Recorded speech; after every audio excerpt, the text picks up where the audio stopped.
સુરતમાં આવનાર બકરી ઈદ તેમજ રથયાત્રાના તહેવાર દરમિયાન શાંતિપૂર્ણ વાતાવરણ સર્જાય તે માટે અત્યારથી જ તૈયારીઓ શરૂ કરી દેવામાં આવી છે।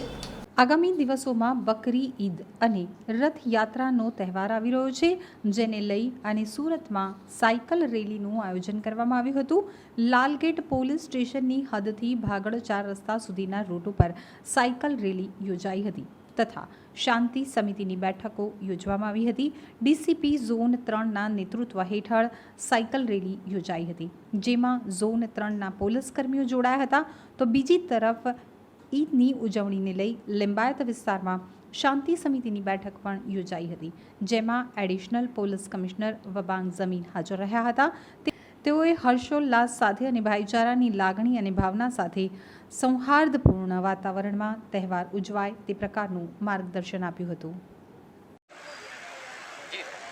આવતા 17 જૂનમાં બકરી ઈદના તહેવાર ઉજવવામાં આવનાર છે।